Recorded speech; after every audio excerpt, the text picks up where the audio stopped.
One of my favourite parts of doing this YouTube channel is getting the opportunity to reach out and connect with other people, other psychonauts, and just swap stories and swap experiences.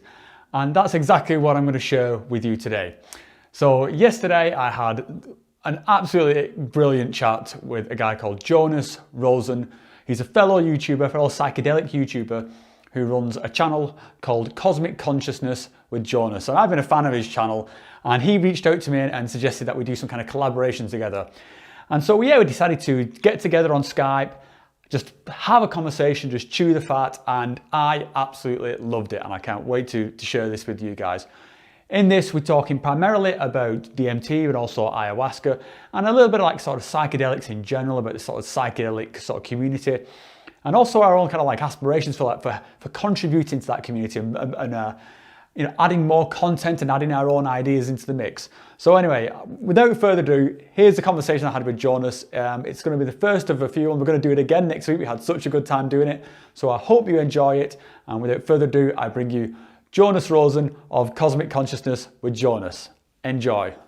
Let's just jump straight into it, mate. I think actually it might be interesting just to talk a little bit about what we're doing here in terms of us as like psychonauts doing stuff on YouTube. Yes. We sort of talked a little bit last time about this like a psychedelic community on YouTube, and I think this is something we're both sort of interested in. And the thing which came to my mind, which I was really excited about this conversation, when I started doing my first videos on YouTube, I had this idea in my head of having like a kind of like a psychedelic Avengers, like a team of like awesome people just around the globe. We're saving the world. This is it, man. We're starting here. As Avengers assemble. So yeah, I thought this might be this could be the start of something like that. You know, I've had a chance to connect with like a few awesome people, and I think it would be, I'm just thinking out loud here, but yeah, if we could get something with like, 4 or 5 of us sort of in a room and chewing the fat, I think this could be a goal for the future and really build up this psychedelic community on YouTube. But we had a talking point based around sort of DMT and our sort of experiences with DMT, whether it's with like smoke DMT or ayahuasca. So I thought let's get into a bit there.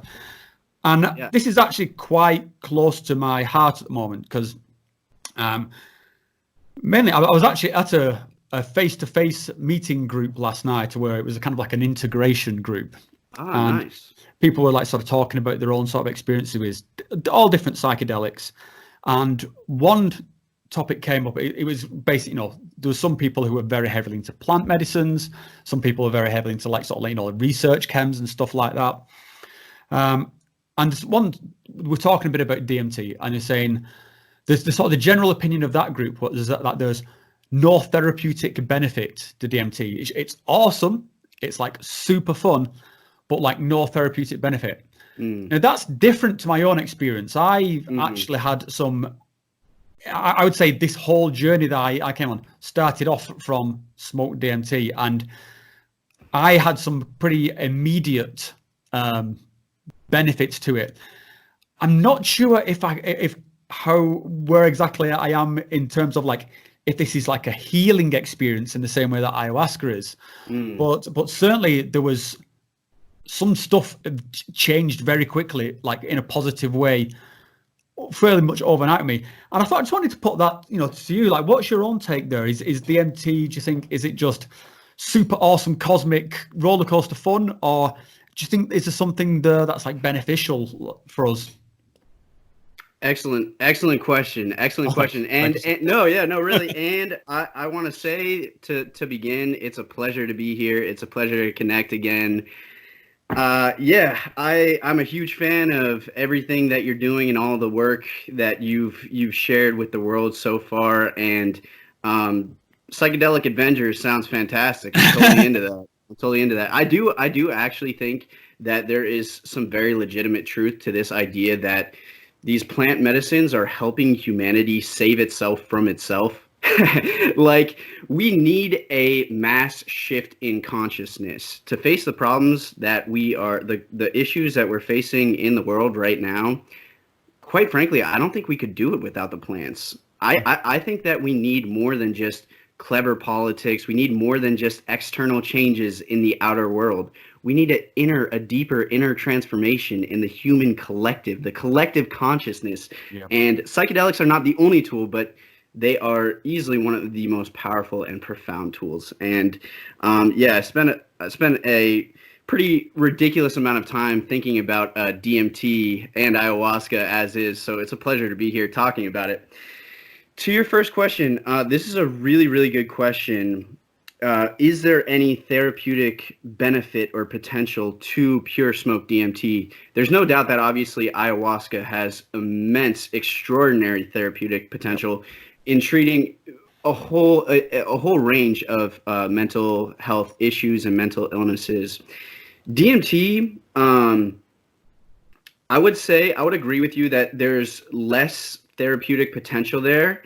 I would say that I have heard on a number of occasions that it has been absolutely like incredibly healing, like treatment-resistant depression, decades of depression cured after a single high-dose experience, a single breakthrough experience with DMT. What I will say is proceed with caution because this is an incredibly powerful, I would say this is the most rapid and intense shift in consciousness that is possible through, to be fair, I haven't tried 5-MeO DMT. So my knowledge is strictly around NN-DMT, but I have heard of miraculous therapeutic benefits, but I would say those are few cases. I would, my inclination or my impulse would almost never be to recommend, if someone is looking strictly for a therapeutic healing experience, I would be much more quickly recommend either ayahuasca or psilocybin, or even something like ketamine or MDMA. I mean, there's so many factors that it's impossible to really say, like, to give just a steadfast rule. There are general guidelines, and I'll say that because DMT is such an intense and profound experience and an awesome experience, in some situations it can be very destabilizing. Like if you don't have I don't even know what it is, but it's like some inner resilience, fortitude, right? I think it is. Yeah, it's fortitude, just inner fortitude. Yeah. Exactly it. If you don't have some level of fortitude and resilience in the face of, like, when the boat really gets rocking, because DMT has the tendency to, like, totally disrupt your understanding of life and existence. I mean, that's how it was for me. It was like but that's why it was so life-changing, so revolutionary in my life, was because it just opened my mind to such a incredibly more vast picture and understanding of life in the cosmos, and at the same time just like totally knocked down this house of cards idea that I understood this existence. Like, yeah, it's humbling. It's a humbling experience. It just, yeah, it absolutely. I had a very similar kind of thing. I was just super thought that I knew everything. You know, I knew my place in the world. I thought I knew drugs. I thought I knew the universe. I was like sort of very cut and dry. And then this thing just pulls a rug out from under you. And it is kind of destabilizing, like you mentioned, but it's also like incredibly liberating, because now the universe is in front of you to be rediscovered, and it's just full of wonder. And it's, True. But yeah, you can imagine that for some people that is like a step too far almost. Well, yeah, I mean, beautifully said. Yeah, it did. That's really what it was for me too. It just filled me with so much wonder and intrigue, where I realized that this physical universe, as vast and infinite as it is only the tiniest tip of the iceberg. There is so much more to life than what meets the eye. And for me personally, like, I've over dozens of experiences with DMT. Almost all of them have been overwhelmingly positive and even euphoric and filled with love. But I also have, on a couple of occasions, had some really difficult experiences with DMT.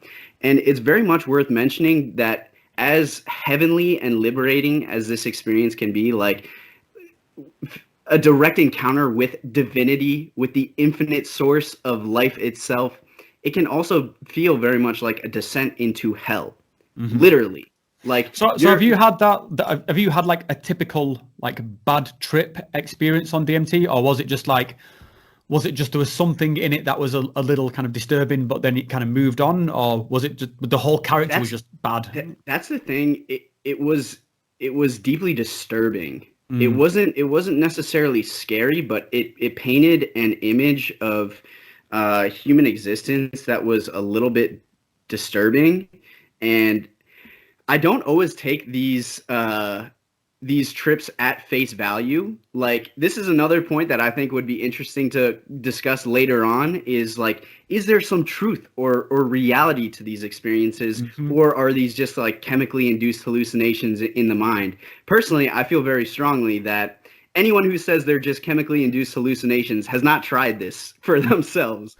But I don't always consider these experiences to be 100% true. But I mean, the reason I said that is because this disturbing experience, it kind of felt like I was getting these like downloads or these new insights about how some sort of, again, this sounds kind of wild, some sort of extraterrestrial beings, or even extra dimensional beings, like extra dimensional intelligence, was kind of like overseeing human life on Earth, like almost as though human life on Earth was like an experiment by these higher intelligence beings. Oh my God, yeah. And I mean, that's kind of conspiracy theory thing, whatever. I mean, again, like, I don't buy into it 100%. Do I close myself off from that possibility? No, not whatsoever. I mean, the thing is that these experiences do feel very just tangibly real somehow. It feels like, it doesn't feel like a hallucination. It feels like some fundamental truth is being revealed to you, like you're in an expanded state of awareness. But that was very like, it was jarring to see that. It was confusing to see that. And in a way, yeah, it was like, just something about the experience had this dark tone to it. And again, just to tie this back to the mental health piece, this is where that fortitude and that resilience and that ability to integrate comes in, is essential, because like, this can really disturb your everyday routine. You know, like, you're going to work, you're trying to pay the bills, you're taking care of this and that and the other, and like, if it can just fundamentally disrupt all of that in a very destabilizing way, unless somehow you have like this capacity to navigate that experience, or even if you have like social support. Like, I think my final note on the mental health thing will be proceed with caution. And if you are interested in experimenting with DMT as a mental health solution, please do it with at least one person around you to support you, who really knows what they're doing and who you can really trust. And also, I would encourage you to start with, I would encourage starting with either psilocybin or ayahuasca before DMT as a mental health solution. But anyway. Yeah, I would agree. I personally wouldn't recommend it to someone as a mental health solution. And I think to sort of tie it back to what we're talking about with like the healing stuff, it's my experience, and it seems to be the experience of other people I've talked to, that like, if you've got some kind of deep trauma or something that you know you are looking to heal from, then that's not where I would say, yeah, go and smoke some DMT, and because I think it's so rapid and it's so just bizarrely bonkers that I don't know if you can sort of fully work on those kind of traumas in that space. But I think what it certainly did for myself was it worked on stuff I didn't even know needed doing. And this kind of ties into what a lot of sort of psychedelic researchers have talked about when they talk about the mystical experience, and like, you know, how it's got these amazing success rates for getting people to quit smoking and stuff like that. Yep. And they didn't even know they were trying to quit smoking. They just kind of like, I just don't even want these cigarettes anymore. And that's how it was with me. At the time when I got into DMT, I was having pretty extreme panic attacks. and I just kind of compartmentalized off. It was like, okay, this is that part of my life's annoying. This is fucked. Completely different track. Let's try this DMT thing. Had a few DMT experiences, which and part of my panic attacks were being triggered by like this overbearing fear of death that I was having. And yeah, I just got shown this, I was in this like hyperdimensional cosmic hub. These, and like when I was laughing before when you were talking about the experience, it was because I've had that exact same experience myself, so it was just very familiar what you were saying. Yeah. But yeah, I was just kind of explained by this like cosmic sort of consciousness that you came in through that door, you're going to go out through that door, and it's fine, it's all fine, so don't worry about it. And I came out of that DMT trip like 10 minutes later, panic attack free. It was just gone, and my life would just like would turn over. So, and now that just happened. I didn't ask for it. I didn't go. It wasn't an intention. It just happened. I also managed, I cut out. I was the amount of alcohol I was drinking just cut right out. The amount of chocolate I was stuffing in my face just dropped right down. I lost like 15 kilos. So all these kind of benefits came, but I never asked for it. I never went looking for it. It just changed me. It just changed me like for the better. So there is something there that's healing. But yeah, I would agree that like, if someone came to me just saying, I was abused as a child, or, I'm dealing with intense grief, I wouldn't say to them, well, smoke some of this and this will fix your problems. I would be recommending like sort of the ayahuasca sort of route, like a much more intense thing where you can put your intentions there. And yes, and I mean it's amazing what you just described, and yeah, I it's incredible how this works. I have come to see in my perspective that it's almost like there's an intelligence to these sacred substances, like an infinite wisdom, like the infinite wisdom of life itself, like that same force that holds all the trillions of cells in our body together, that same force that has driven the evolution of the universe from the Big Bang to this, like that is like concentrated so powerfully in the psychedelic experience. And the reason I say that is because almost every single entheogenic experience I've had in my life, it's almost like the plant medicine is serving up the exact experience that I need to confront and navigate in order to come out on the other side as a more liberated, more awakened, more healed, and happier and better person. And yeah, I mean, it's worth noting that like these challenging experiences there's like so much to be gained and learned even from these more difficult, challenging experiences. Almost always there's a valuable lesson to be learned through that.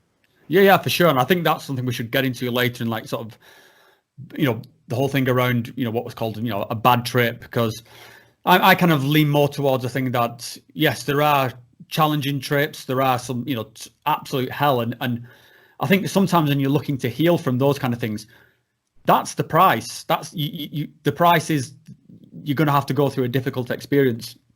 But just I wanted to come back to something you just mentioned about the kind of like the spirits that's within these substances, or seems to be within these substances, because the flip side of that, and I'm sure you've heard it a bazillion times, and I've heard it a bazillion times. You get some very rational sort of textbook sort of science guy who will tell you, no, this is just chemicals, acting on your brain. And that's even weirder, right? The fact that the only difference between me sat here like in my office, in reality, and being in direct communion with hyperdimensional alien entities is a few chemicals.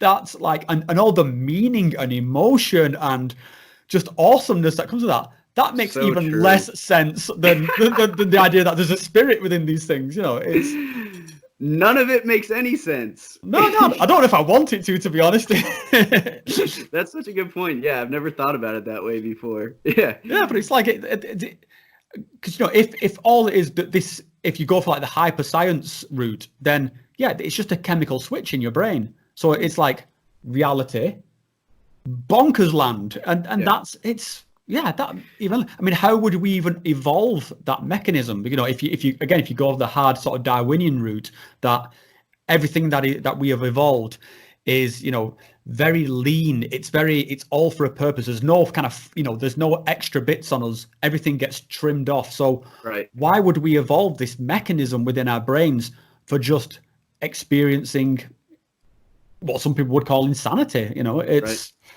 Well, it's a fascinating point of discussion, because I mean, again, from the purely scientific route, if anyone wants to go that route, there's also this really fascinating mystery of why is DMT naturally occurring in the human organism, and not only endogenously produced by the human body, it's also found universally throughout nature in a huge variety of plant and animal species. Like, apparently common grass has trace amounts of DMT in it. Why is that? There's no, like, from this Darwinian perspective, there doesn't seem to be any like comprehensible reason as to why that is. And there's an interesting quote by Dennis McKenna, the brother of Terence McKenna, who I don't know the exact quote off the top of my head, but he's talking about how people who dismiss DMT and other psychedelics as just a drug experience forget that every waking moment that we have is a chemically mediated process. Yeah. Every waking moment that we have essentially is a drug experience. And so who are we to say that this experience or this state of consciousness or this set of chemical neurological conditions is more valid or more real than any other one? You know, so it's interesting. Yeah. There's something else that you mentioned earlier. I think it would be good to come back to is the topic around truth, the literal truth of the experience. So my sort of take on this is, I don't think you should ever take these kind of visions as literal truth. I always think and this is kind of what the shaman that I work with have always sort of reinforced me.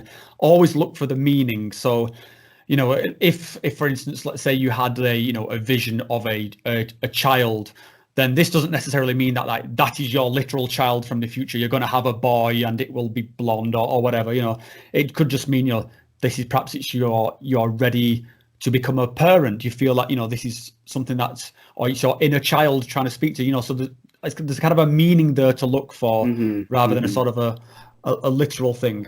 Yes. What's your sort of take on that?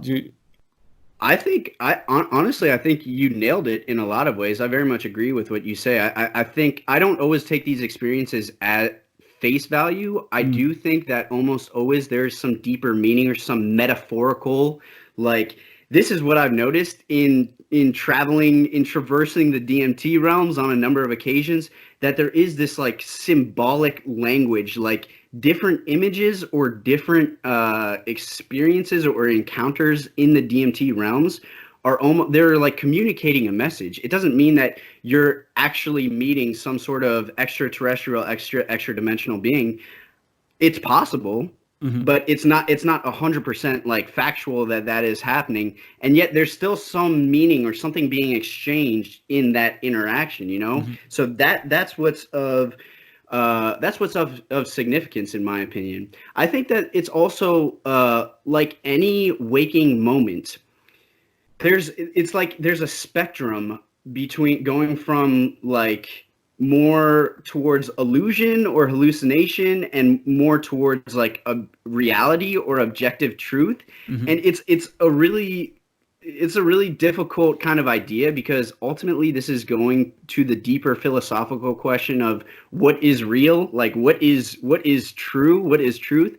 But just taking that kind of like superficial definition of either moving towards like illusion or towards reality, I think that a DMT experience can take you in either direction. I don't know. It is very fascinating because in a lot of circumstances, there is this intense feeling of reality or like veracity to the experience. More real than real. The more, yes, yeah. That's a very commonly reported feature of the experience. And this is something that like people who say this is just like a chemically induced like drug experience in the mind, this is the thing that they haven't tasted for themselves, I think, is this intense subjective feeling of reality or truth to the experience. And again, it is subjective, so that's not proof of anything. But another point that's really interesting is how much consensus there is about the nature of this experience. From all over the world, from people in all different social, religious, cultural backgrounds, there is an incredible amount of consensus about the core features or the core characteristics of this experience. For example, I mean, particularly with the breakthrough dose, it's just about universal that people are reporting these kind of out-of-body experiences where they're moving through a tunnel or a portal, breaking through, emerging in some sort of alternate realm or dimension of existence, some sort of transcendent realm of existence, encountering beings there, reports of machine elves and different entities and stuff like that. There's a huge amount of consensus here. And just to open up the conversation even further a little bit, if you bring in near-death experiences, if you bring in astral projection, astral travel, out-of-body experience, if you bring in like mystical experiences in general, mystical experiences have been reported all over the world, all throughout human history, and many religious scholars argue that these are actually the very core, like the core essence, the fundamental truth are these mystical, these direct encounters with divinity, which is the mystical experience. So like the common characteristics around the mystical experience are, for example, oneness, feeling of dissolving into cosmic unity with all of life, transcendence of space and time, a feeling of like a noetic sense that there's some truth or reality to this, a feeling of profound sacredness and love and liberation. All of these things are reported by the greatest spiritual and religious visionaries from all throughout history, from Buddha to Jesus. They all agree on these same core mystical insights, all of them. And so what does that tell us? That a significant, certainly not everyone, but a significant portion of people who are experiencing DMT are reporting these exact same characteristics and qualities. And the overwhelming majority of people who experience near-death experiences are there. It's almost as though they're all describing these same key spiritual insights, these same key spiritual truths. And so for me, that gives more credence. Again, this isn't proof, but it's building a evidence base, right? To like to try to begin to make sense of this question.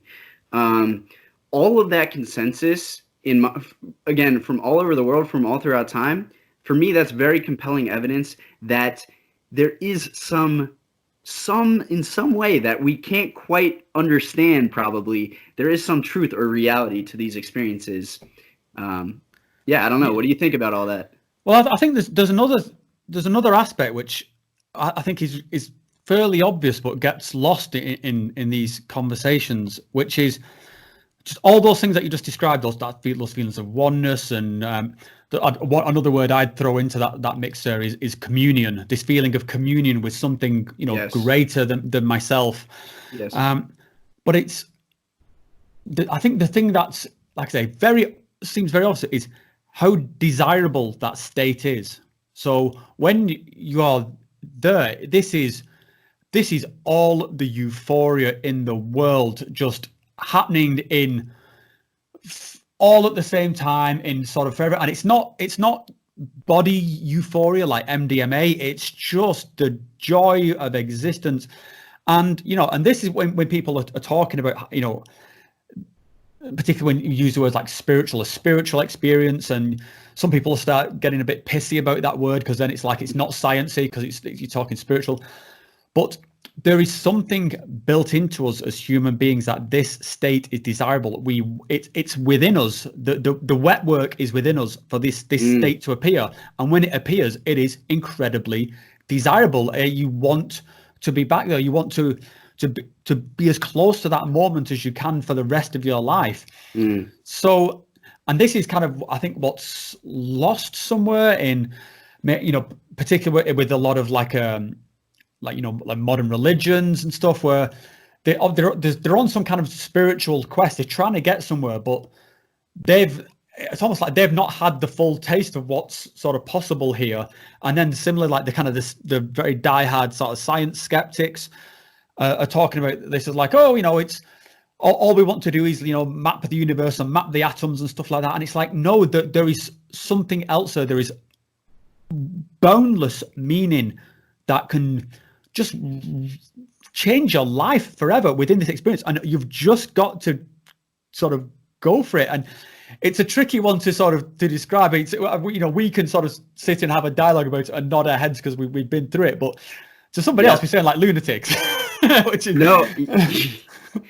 But honestly, like, I just want to applaud because that's a good point, and that was very well said. And like spiritual Avengers, spiritual Avengers team, that's all I know. Well said.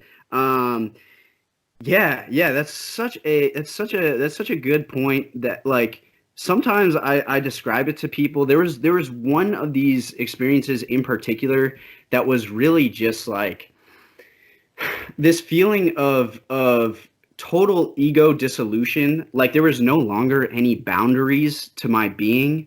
I was no longer Jonas. I was just this pure awareness, but I was more myself than ever before.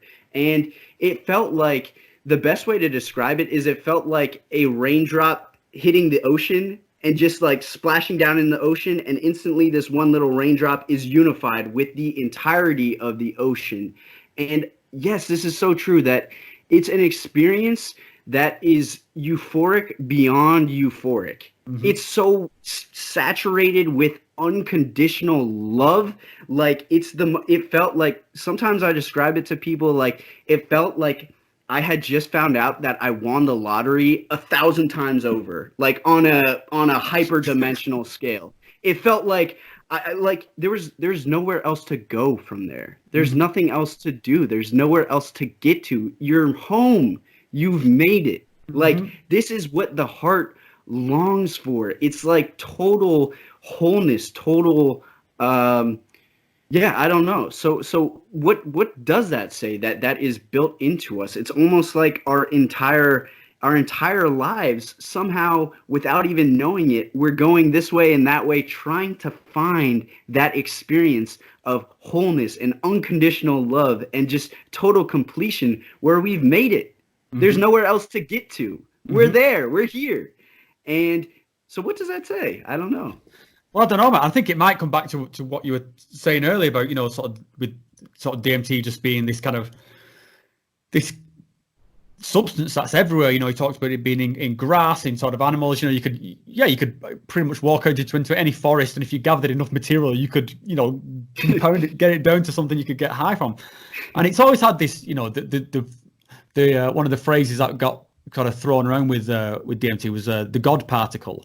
And I think probably a more accurate one is like the life particle, because that's how it seems to me. I've had experiences where, again, when you were talking about being in this kind of like experimental room, I was in this, what I would call like a sort of a hyperdimensional sort of chat room. Basically, it was kind of like the AOL chat room of the 97th dimension, and all life was just there, represented in some way. And the dialogue I got, clear as day, absolutely, like as clear as we're talking now, it was explained to me that that life is just so vast and so different and so dispersed through the universe that like normal methods of communication just fall apart. So you need some kind of like hyperdimensional way to communicate. And that's what this DMT realm is. It's a place for bees and grass and humans and aliens just to sort of meet as consciousness in one place and just communicate. And I was just like, this is amazing. This is and it just made so much sense. And that just comes into something else I wanted to bring up when we talk about the sort of the vividness of these experiences, Yes. and how the symbology and stuff that comes up.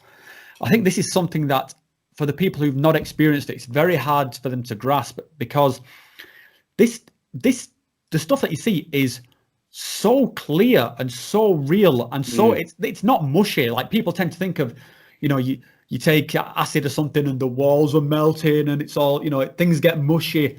But DMT is not like, it's hyper real. And yes. Then when you start seeing these things like, ancient pyramids on Mars and sort of, the unspoken language of some other world, and it's just being beamed directly. It's so, I can't think of another word for it. Just so vivid and potent that it's visceral. Yeah, how can this be just some kind of like, this is not some kind of malfunction. This is like it's encoded into me somehow. These symbols and language, and everybody seems to be seeing the same thing and talking about the same kind of messages from these beings and these architectural structures that seem, it's so these archetypes are so common that it just seems to me this is not some kind of brain malfunction. There is some kind of structure here or some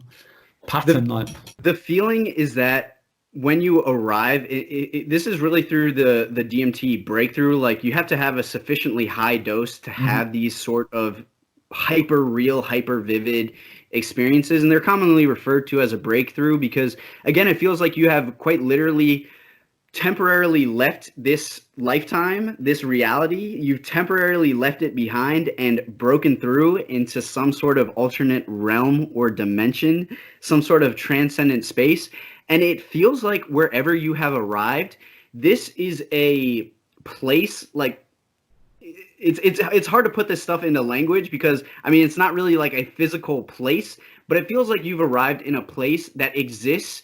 It coexists with this reality. Like, it exists parallel to this reality. So it has its autonomous existence. It's not just hallucinated in the mind. It's like you go there and it's just going on, like everything is happening, like, and it continues happening, like when you come out of the trip and when you go back next time. It's like you like there were some of these cases, it felt like I was in some sort of hyper-dimensional city is the best way to put it, like filled with all these creatures, with all these beings.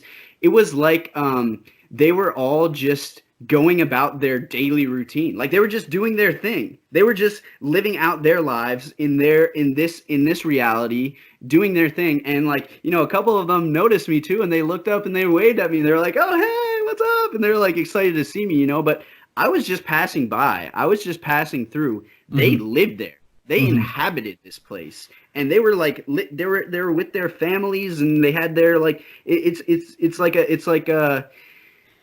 That's what it very much seemed like. Is that this is a real place that exists parallel to this cosmos. We can't perceive it with our physical senses, but just because we can't perceive it doesn't mean it's not real. Like, we can't perceive the vast majority of the electromagnetic spectrum, like infrared, X-rays. We can't see these things, but they're real, and they're all around us constantly. And likewise, there are these other realms that exist in a way beyond anything our physical human perceptual faculties can tune us into, but they're real, and they exist independently and autonomously. At least that's my sense that I now have. Through DMT, my perspective now is that, again, this physical universe is like the tiniest tip of an iceberg, of an infinite iceberg. And there's infinite other realms and dimensions and layers to existence beyond what we can immediately perceive. Yeah, I think my take on that, or what you just mentioned, which, again, you may as well have just been describing one of my own experiences, and I think probably a lot of people will be able to relate to it. But yeah, again, I kind of had it explained to me by one of these beings, which again is just bonkers that you can receive such clear, like, not verbal, but sort of almost like telepathic instruction. But it's very, again, you don't have to sort of fill in any gaps, or you know, it's just beamed straight into your pineal gland. But and I think it ties into what you said earlier about the feeling of home, because that's how it was kind of explained to me, was like, this is the sort of, you know, the original state of things, this kind of this pure consciousness existence, and just all these conscious beings just in this place. And that what we are doing here, the sort of the bodies that we're in now, we are kind of like scouts in matter. We like are fragments of this who've like broken off to sort of explore and sort of and gain some other experiences that you can only have as like pieces of matter. And when we die, we'll go back and we'll sort of upload all that, you know, your Jonas experience and my Rob experience will upload back into the sort of universal consciousness, and it will be better for it. You know, it will be, hopefully we'll share those experiences. And I mean, yeah, I had some one of the sort of welcome parties I had when I got there, it was like saying, you know, welcome home, welcome back. You know, it's so good to see you again. And I know, thank you for your children. You know, you've made even more life, and it's just gonna. And I was like, holy shit, wow. this is just absolutely mega. Wow. Yeah. I mean, yeah, incredible parallels between both of our experiences, apparently. But were you just about to say something? No, man, no. I was just kind of reminiscing on that that sort of, yeah, that feeling of that sort of that connectedness and that home, and that it's a very I think when you first do it, it's a startling sort of set of feelings. This kind of this realization of like, actually, that was something I wanted to mention. Did you get that kind of impression of when you were like that? Well, first of all, that you've been here before, and like, oh my God, like how did I not realize it was going to be like this? Was it like this overwhelming familiarity? Yes. Oh yes, absolutely. And I mean, yeah, absolutely. It's like each experience that I had with DMT, it's a little bit different, and I'm shown kind of like a different facet of the infinite faces of life itself. But yeah, absolutely. I've had this experience on a number of occasions where, like, immediately upon breaking through, it's like the crowd goes wild. He's back. He's back, everyone. Whoa! What's up, Jonas? Yeah, you're doing so awesome over there. Keep going, like cheering me on, and almost like they're like these spectators behind the scenes. Like I'm in the middle of some kind of movie production, and like they're all watching on and cheering me on and cheering all of us on. I don't know. It is like a strange, bizarre part of the experience, but it is this idea of being welcomed back. They're like, oh, welcome back. It's so awesome to see you again. Like there is some familiarity with these other realms, like on a very, very deep level of our being. Something remembers, something like sees this and says like, whoa, I've been here before. I'm familiar with this realm somehow. I don't know.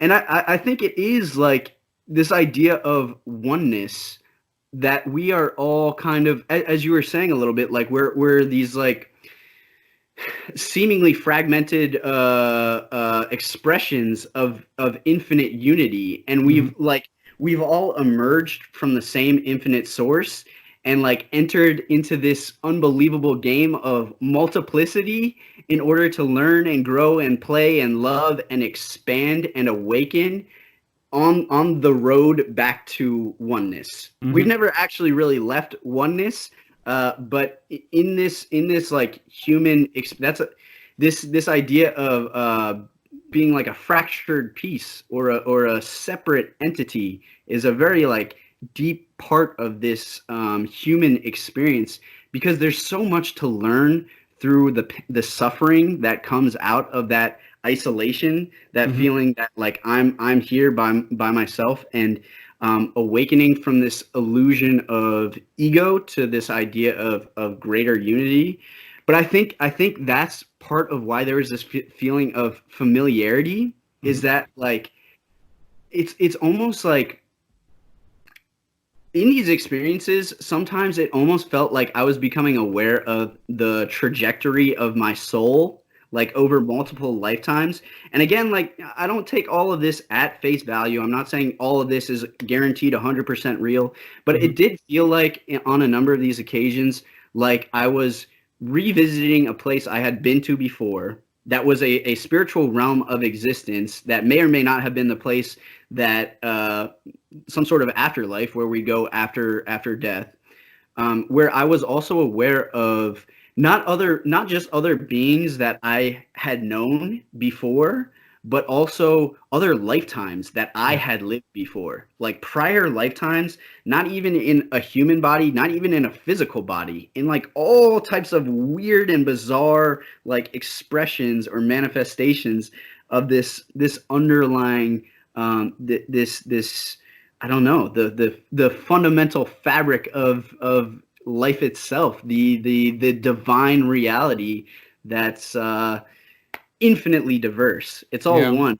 It's infinitely diverse. Yeah, I think just to sort of like put a bookend on all this sort of DMT talk, to tie it back to the topic at the beginning. But I think for me it is healing in some way. I think if I had to sort of try and put a category around it, and again I'm only talking loose categories. I don't want to try and be authoritarian. I think it's spiritually healing. There is 100%. There is a spiritual experience within DMT, in my opinion, and that in itself can be extremely healing. It can have extremely positive changes. But again, I would stand by this thing that if you are looking to heal from trauma, then other tools are sort of better. And I think the sort of the phrase that came to mind when we're talking about like we sort of DMT and how it connects this place, which I don't for those of us who like you using the internet at the beginning where we had like dial-up modems and stuff like that. I think of DMT as it's a spiritual modem. It's like spiritual technology. It is a way to dial in to this place, the place that we came from, and just get that pick me up, get that sort of yay Rob, yay Jonas, keep going guys, and that in itself, I think is something that can be very lacking in our sort of modern lives, and sometimes you just need that taste of the divine, and it can change your life around. But I just wanted to sort of shift gears a little bit and move on to ayahuasca, which people, again, for those who are not particularly experienced with it, tend to sort of make the assumption that it's just longer DMT. It's just DMT but stretched out over a few hours. Whereas I think it's got its completely separate character and its own things there. So I mean, I gather that you've had your own sort of experiences with ayahuasca, and I just wanted to ask a little bit about that. And was it a kind of an exploration that brought you there, or was it like a particular healing thing that you were looking to get from it? Yeah. Well, I've only had one ayahuasca experience actually. I would definitely like to do more, but it was an incredibly beautiful, amazing experience. I had arrived to ayahuasca after I had already had like a number of these DMT experiences. So I was very much aware of the power and the sacredness of this experience, and was really approaching it not from a place of healing, but just curiosity and like a desire to explore and discover and see what this had to share or to teach me. And yeah, I agree that it's not at all like I mean there are many similarities with DMT, but I don't think the best way to describe it would be like an extended DMT experience, because their DMT is like has its own kind of unique nature in some ways. In ayahuasca, I mean, there's many different ways to brew it, but there's all tons of different alkaloids and different, like, this is a concoction that offers a very unique experience. And I would say that for me, the difference was that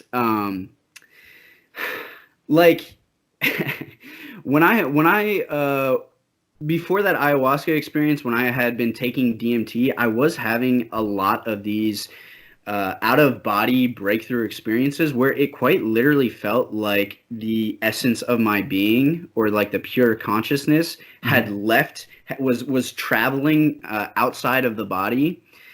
In the ayahuasca experience, I didn't experience that whatsoever. Like, I felt very firmly grounded in my physical body the entire time, but it felt like all that divinity, like all that divine energy from those transcendent realms, had just absolutely flooded my, like, every cell of my being.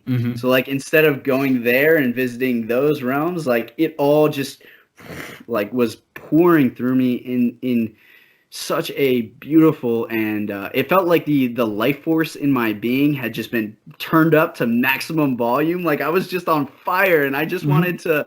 It was really like my heart felt like it was exploding in a good way. But it was just like my heart center was just like pulsing with energy, and I just wanted to run out into the world and tell everyone I love them. Like, I just wanted to give everyone a hug. I wanted to hug the whole planet.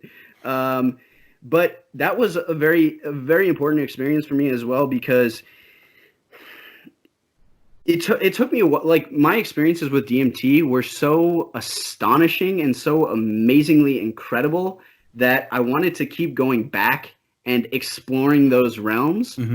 But after a certain while, I realized that I am here in this body, in this lifetime. Like, we are here in this physical body for a reason.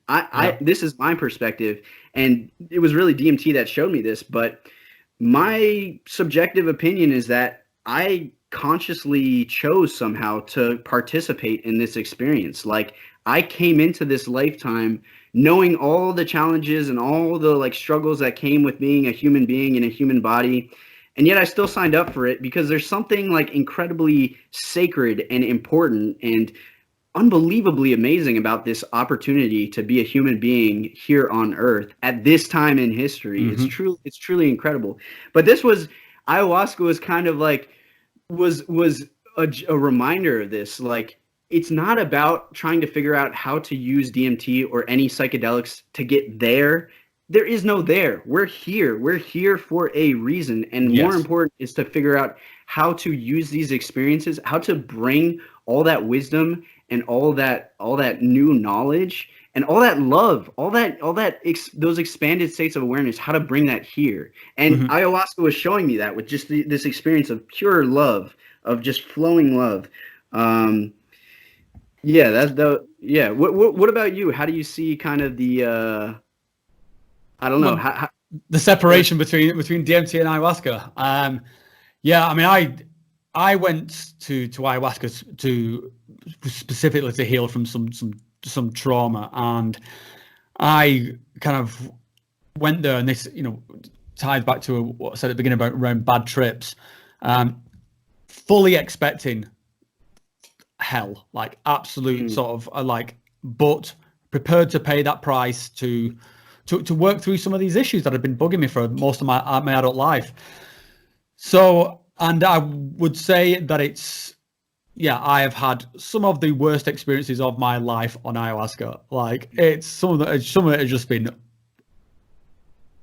brutal beyond belief, to the point where I thought I was losing my mind. And like, this is where I was, I was in the jungles in Peru, and if there had been a button next to me, like a teleporter button, which would have just got me back home, like forget this trip, fuck the jungle, fuck Peru, fuck ayahuasca, press this button and you're home, I would have been smashing it. I would like, get me I know it all too well. All too well. And the only thing like that was in my mind, like, as I was going through this nightmare experience, was like, I am like a day away from anywhere. Like, even if I quit now, I want to get home, I'm looking like 4 hours on a boat, like another 2 hours on a minibus. Even that's just to get me to some city in Peru, like, so it can be brutal. And I always make that point to anybody who's like saying, particularly when people are coming up with like, oh, we just need to give everyone in the world, we just need to give them ayahuasca. I'm like, no, absolutely not. This is like fucking not for everyone. It's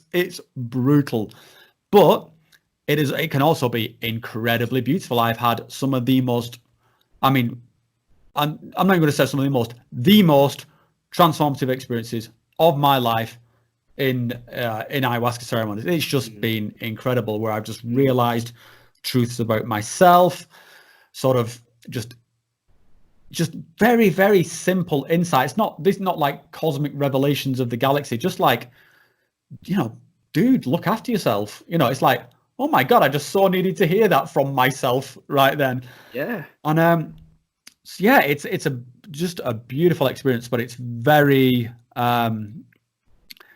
definitely not for everyone. And I don't mean that is any kind of elitist stuff, but I think that's true of all psychedelics, that you have to have this kind of fortitude that we talked about earlier. But with ayahuasca, I think even more so, because it can just the craziness of what's going on, combined with like the body load and the sort of the puking and the shitting and the people screaming around you and stuff. It can, it's like semi-controlled insanity, just in like a room. But I love it. I absolutely love. I mean, that experience has been life-changing for me. But yeah, Jesus Christ, it can be unpleasant. Well, that goes back to the idea that in a lot of cases, some of the most challenging experiences are the most transformative. And there's this kind of idea in the psychedelic community that entheogens, plant medicines, they don't show you what you want to see. They show you what you need to see. They show you what you need to see, because like going through these these experiences, which can be excruciating, can be like the most intense, like challenging, just intense discomfort. And like what you're describing, you want to smash that button and just get out of here right now. I have been there before, and I really like, in the moment, it's just it's overwhelming. But navigating that challenge, there's always some immense learning or some immense growth to be gleaned from that. It's like, I think that's really a metaphor for life in general. Like that's a super concentrated lesson for life in general. Like all these challenges that we face and navigate in our life and in the psychedelic experience, they change us. They're they're catalysts for our growth and evolution. And more often than not, we come out the other side with a new perspective, a more expanded capacity to navigate similar challenges in the future, I think. Do you think that might be part of why, do you think everybody fully realizes how challenging they can be? Because there's a lot of sort of material out there, like, psychedelics are awesome, DMT, death by astonishment, all this kind of stuff. We're talking about like purely the amazing part of it, but the challenge part of it is a very real outcome, like a highly probable outcome. Do you think this is something that's fully appreciated by sort of the world at large? Or I always personally try and bring that into the conversation, if I'm on like a forum like Reddit or something like that, and people like, should I try ayahuasca? And I'm like, yeah, you should try it if you're ready for a night of hell. And think about what that means. Think about how bad it can get. However bad you think it can get, it can be worse. It can be infinitely worse. Are you ready for that? If you are, go for it. If you accept that terms, go for it. But if you're just looking for, the only outcome you are prepared to accept is awesome, then maybe look elsewhere, because it can fuck you up. That's true. It's a really good point. I think you're right that there is kind of this tendency to paint these experiences or these substances in a certain way that glorifies them. And I mean, in my perspective, they deserve the glory. Like they are that awesome. They are that incredible.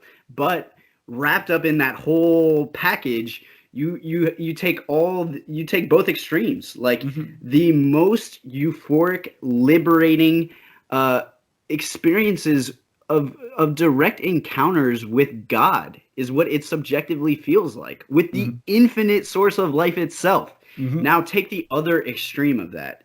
See, like the DMT experience or the psychedelic experience in general, is oftentimes so bizarre that it doesn't seem to be playing by any rules. Like, it's going to serve you up something. And I do have this conviction that whatever it serves up, it is like somehow helping the unfolding, the evolution of your consciousness and of the greater collective that we're all a part of somehow. But yeah, a lot of times that looks like facing our deepest fears, or, you know, facing really, really challenging emotional experiences, deeply held childhood traumas, or, you know, these intense feelings of shame, guilt, rage, sadness. A lot of these experiences that we tend to just really bury deep down inside and try to push away and ignore and pretend like they're not there, almost always without fail, at some point in the psychedelic experience, in the psychedelic endeavor, those will come to the surface, because only through bringing those into the light of awareness and transmuting them into healing and growth can we then progress somehow on our path of evolution. Like, there's no, in my perspective, there's no spiritual awakening without healing, and there's no healing without also spiritual awakening. Like, they're interwoven. As one is happening, so is the other. And psychedelics are like right at the like nexus point, like right at the crossing point of both of them. And so yeah, I mean, I think it's an incredibly important point that, as you say, you really do.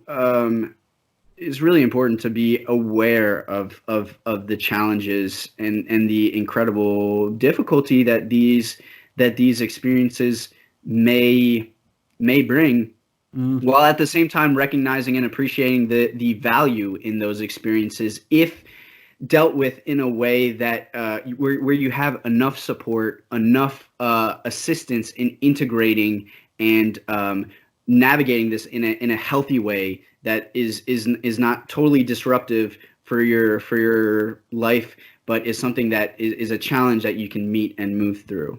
Yeah, I was reminded of I don't know, have you seen the documentary about the guy who the kind of free solo mountain climber, the guy who sort of climbs Alex the mountain? Honnold, Yeah. And you know, when he's doing that, we talk about, you know, these outcomes. He could have come off the wall. He could have, you know, that's the challenge that he gives himself is to, he climbs the wall and you challenge yourself and you come out of it just a better person, and the people around can just look at you and just think, wow, that's just fucking incredible. But he could have come off, and he must have known that was a possible outcome, but he chose to do it anyway. And I think this is what, you know, what I'm kind of getting at with around the psychedelic thing. I think people, there's more value going into it with that full awareness. Like, yeah, okay, this can be a bad time, but I'm up for that. I'm ready to face this mountain. I'm ready to face this challenge. I'm ready. If there is a darkness in me, then I want to understand that darkness and work with it. And I think that's something I would try and like put in the psyche of anyone who's thinking of trying sort of psychedelics and doing exploration. You just don't flinch from the diet. I mean, you don't necessarily have to go sort of craving it or whatever, but just accept it as an outcome and then just be prepared to work with it. You know, because when you get those, you know, the storm is turbulent, but when it breaks and the sea is calm, that's the sort of the, you know, the beauty on the ocean is that's. Well said. Well said. I completely agree. And like, what a beautiful perspective that you just laid out to bring into our everyday life in general. Again, like tying this back to this is truth. This is wisdom for life in general. Recognizing that in the times of our greatest challenges and suffering, there's also some of the greatest opportunity for a quantum leap in our evolution. Like, every time that we face a challenge, this is a tremendous opportunity for us to level up in like amazing and awesome and new ways. It's like the saying that it takes friction to polish the gem, you know? And like all of these difficult experiences, like that's a lot of friction. And in that moment, it's not necessarily pleasant, but those challenges change us. They help transform us. And that idea is concentrated in the psychedelic experience. But very important point. Yeah, and I think that's the value in what sort of guys like sort of you and me and sort of, other people in the communities can do, is just to put that kind of realistic boots on the ground voice to it. I mean, this is certainly what I'm trying to do. My kind of mission statement with my channel is that there's plenty of hippies, and there's plenty of so there's plenty of people talking all the sort of like the peace, love, and beautiful flowers and stuff like that. But I want to talk about the stuff that's the stuff that can have a boots on the ground positive experience that can take, a lot of people kind of say that, life is suffering and stuff like that. And I think that's true to some extent. It certainly can be. So I want the stuff that works. I want to get involved in the stuff that's going to help bring about positive changes in me. And I never considered myself to be a spiritual person. I think what you just mentioned about spiritual and healing sort of colliding through psychedelics. And now I would consider myself a spiritual person, and I would consider myself on that kind of path.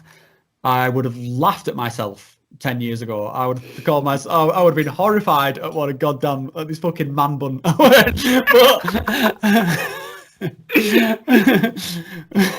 But it's, it just kind of, it just hit me in the face, and and sort of here I am, and I do feel better for it. I feel like a better person. I feel like a better husband. I feel like a better father. I just feel happier in myself. And as I mentioned, that's a desirable state. It's like, yes. And I want to share that with as many people as possible without sounding like a complete lunatic, which I definitely have done. Have you had that kind of experience, when you first got into this, where you just kind of like going up to people like, listen, I've got to tell you this thing? Oh yeah. You had those? Oh my God, absolutely. I mean, still, I think probably most of my friends and a lot of my family members look at my YouTube channel and they just, what are you doing, buddy? What are you talking about? DMT? What? But no, I mean, like you, I've directly experienced how transformative this is. And at the end of the day, if it works, it works. Mm-hmm.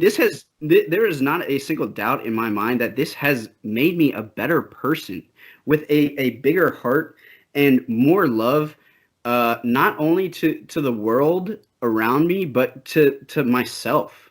Like, being able to offer myself more love and compassion and just be gentle with myself through this often challenging experience of life, that's an unbelievable source of strength and that kind of resilience.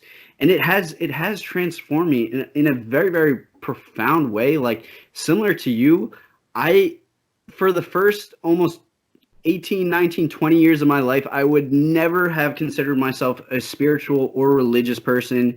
In fact, I was like I was a stringent atheist. I wasn't even agnostic. I was like purely, strictly materialistic. The brain, consciousness is produced by the brain and all that. And it was really through psychedelics. Like, I credit psychedelics for opening me up to a more like expansive perspective where I'm not locked into one way of seeing the world. I'm open to different possibilities. I'm honest about the fact that I don't know anything. Like, I just don't know. Mm-hmm. And so I can be open to like different possibilities and just try to accommodate, just be more honest with myself. And I will say that this has also really tuned me into like reconnecting with the sacredness of life. Like, this idea of the intelligence and wisdom of life that we had kind of mentioned earlier, this force that is driving forth the expansion of, like, we look around and the cosmos is infinitely complex, but it's also infinitely harmonious. Like, there's so much harmony that's driving like the trees to burst forth out of the little seeds, and like, like every aspect of life, every passing moment, there's just an incomprehensible level of complexity and harmoniousness in order for this experience to be possible. There's like this incredible, sacred, divine, synchronistic power that is like, it's so miraculous. It's all so miraculous. It's such an incredible mystery. And with this strictly scientific perspective, I was shutting myself off from the magic, the miraculousness of life itself. That all the simple fact that this moment is happening right now is such an astonishing mystery and miracle that, in my perspective, all possibilities are on the table. Like, and that's an expanded state of awareness that's more flexible and less rigid, that only through psychedelics could I have arrived here. Without kind of that catalyst for profound shift to some of my deepest core beliefs, I would still be an atheist, and I would still behave towards myself and towards others in ways that's really not serving the collective wellness. And so it has been, that's the thing. It works. It works. Like, it works in creating profound change. So yeah. So you mentioned a little bit earlier about the sort of people around you, and you know, what's your kind of integration then been do you have sort of a good sort of support group around you, and like your friends and family, people who are kind of with you on this journey, or are you still sort of seen as a bit of a weirdo, sort of like, oh God, Jonas, you keep talking about how has it kind of worked out for you? I think both. I think I have a great support group, and I'm seen as a weirdo. Well, that's good, mate. Weirdos are good. I'd say that's probably the same here. Like, I think, you know, I've got my sort of my wife and my family here with me, and I've had my family's extended family's been like super supportive. Even my wife's parents and my sort of parents have just been. We've been completely honest about everything that we're sort of doing and the sort of the benefits, and I think we've been very lucky in that we've had like a lot of support and understanding. And so even like when we've wanted to do things like go to the jungle, you know, we've had people offer to step in as babies, you know, in-laws and stuff to step in as babysitters, with full knowledge that we're going, you know, getting, you know, completely high. But it's, so yeah, I think that sort of integration circle is a key thing. And I think one of the things we talked about in our previous call is that, you know, about what kind of things would be, you know, are necessary to have in place for somebody who's thinking of going on this journey. And I think that's probably one of the more critical things, is having someone you can talk to and relate to, who will not judge you, who's going to listen to you without judgment. And you're going to be talking like a maniac, and sort of things aren't necessarily going to be making sense, but you're working through these things, you know. And I think that was what was super important for me, just someone who's just going to give you that space, keep you grounded, but, you know, give you enough space to figure these things out in a way that you can just sort of integrate it and and just turn it into a positive experience. Yeah, well said. And I mean, that was a big part of the reason why I started my YouTube channel in the first place. Actually, like that idea of community and the psychedelic Avengers, like, that was something I was definitely lacking severely in my life. Like, I had all these unbelievable DMT experiences that changed my life and my entire worldview in a very, very profound and fundamental way, that I was like so incredibly fascinated by and just like excited about. And trying to communicate that with the people around me was a tremendous challenge.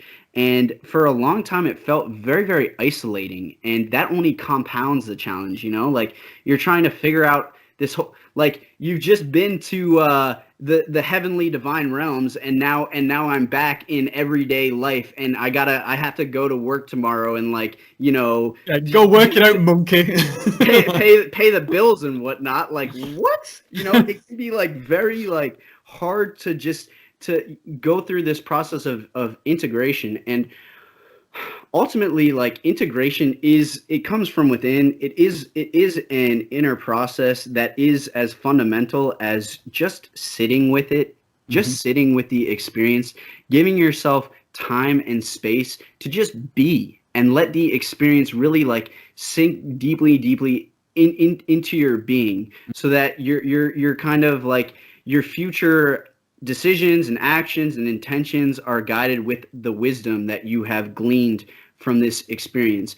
But like in working through that stuff, I would agree with you that probably the most critical factor is having someone, at least one person. A community is ideal, but having at least one person, just as you said, who's not judging you while you're ranting and raving and sounding like a lunatic, who's coming from a place of love, who's just giving you space to kind of like rebound and like creating a safe container for you to really like go into the weirdness of what you've just experienced and explore the implications about how this is affecting your mind and your heart and your life and your actions and all these things. That's so important. Yeah, and I think another part of that as well is for like people to understand to do their own journey and not to sort of, not to go into it with the expectations of, oh, I'm going to see the pyramids, I'm going to see the pink rainbows and stuff like this.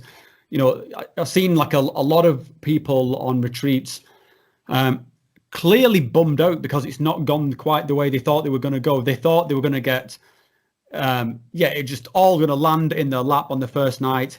And because I think some kind of like the way the world is today, the kind of like the Instagram world where everything just has to be shit hot, everything's just perfect on day one.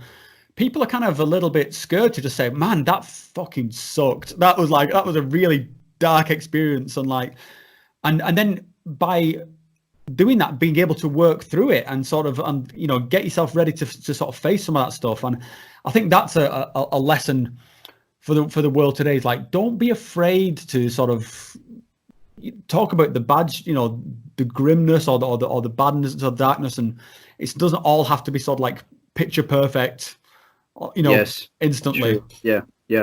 Yeah. I completely agree. I mean, there's a lot to be said about that. And I mean, I've seen this as well, like working as a psychedelic facilitator myself. I've seen on a number of occasions where people are really, really hoping for some kind of like mystical, incredible experience, like some spiritual, divine revelation.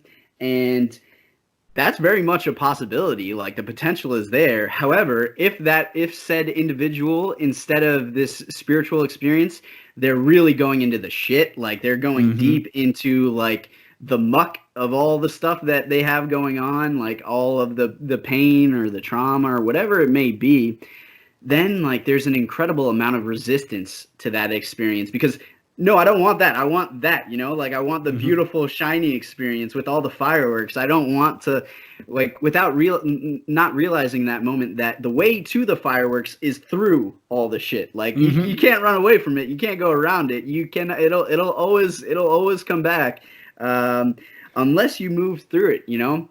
And which brings up another key idea, is this idea of resistance in the psychedelic experience. I think that this is such a key idea, because when the idea of bad trips or challenging trips, I don't see bad trips as bad trips. I see bad trips as challenging trips until resistance comes into play, and then it cycles. It can really spiral downwards into an increasingly bad experience. This is maybe one of the most key mindsets, or like not techniques, but approaches for the psychonaut, for a psychedelic adventurer, is the relationship to navigating resistance. Navigating resistance, because anxiety is going to come up, fear is going to come up, all these difficult, like discomfort is going to arise, and all these difficult experiences. The more that you can, and again, this is a life lesson in general, I think, the more that you can kind of surrender to that experience, not in the sense of giving up, but in the sense of coming into full conscious alignment with this present moment, just allowing life to be as it is, just allowing the experience to flow and move through you just as it is, however it looks, however difficult or unpleasant that may be, the more that we can just come into alignment and let go of this resistance in the body, like all the tension and resistance in the body, just like relaxing and settling into presence and allowing the psychedelic experience to be exactly as it is, then that's like the best way to just like fast track yourself through the difficult experiences and the challenging experiences, and like move into a place that's really beautiful and amazing. Yeah. I mean, I used to struggle with that so bad, just that exact thing. And I think what was useful for me is when people talk a lot about surrender, and I think instantly people think, like you say, it means give up, and I prefer to sort of frame it as more as stop fighting. Not you're not giving up, you just stop, like I said, let go of that resistance and just sort of like go into it. And I used to have to make a very conscious effort to just open up my posture, because I would find myself sort of doing this, and by doing so I was manifesting my own resistance to things. And I would see something I didn't like over there, so I'd start looking over there, and then it's kind of like just let it go and just accept what's going to happen. And by doing that, I can completely change the characteristic of a lot of my experiences, because I used to fight against it so hard. I was like, particularly when I first got into ayahuasca, I was absolutely sure I was not going to be sick. I was not going to be one of these guys going to be sick. I was going to fight it, and I just made the night shit. I just like it was. I was just all night for like 3 hours, just doing big deep breaths, like holding my stomach, like just cowering, and like I made myself into a victim, and it was it was awful. It just the whole thing, but.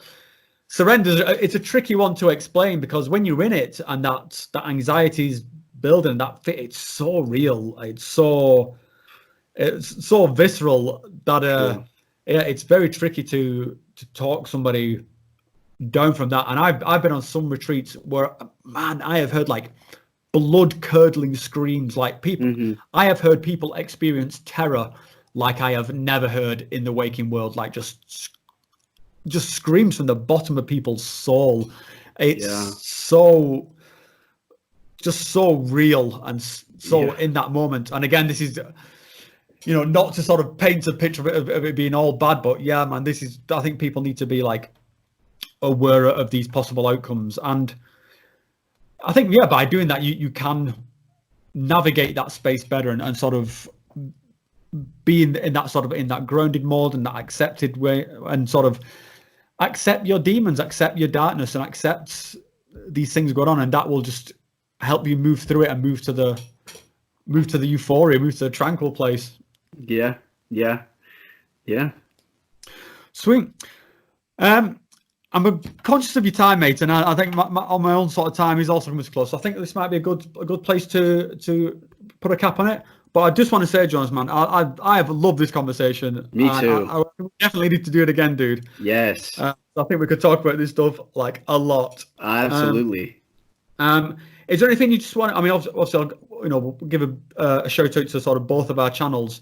But you mentioned earlier about you being a sort of facilitator. Is there any sort of like organizations or anything you want to give a shout out to? Or? Oh yeah, thanks for asking. Well, the best way to find me for anyone interested is through my YouTube channel. It's called Cosmic Consciousness with Jonas. Great channel, by the way. I'm a big fan. Yeah, thank you.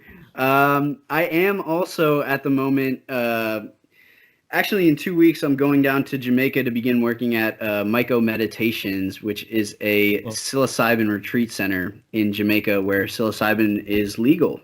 And so... this is a space that I've been working kind of informally in for a long time now, and now it's starting to become more formal. But thanks so much, and man, it was an absolute pleasure. I really enjoyed this conversation, and I definitely am looking forward to the next one.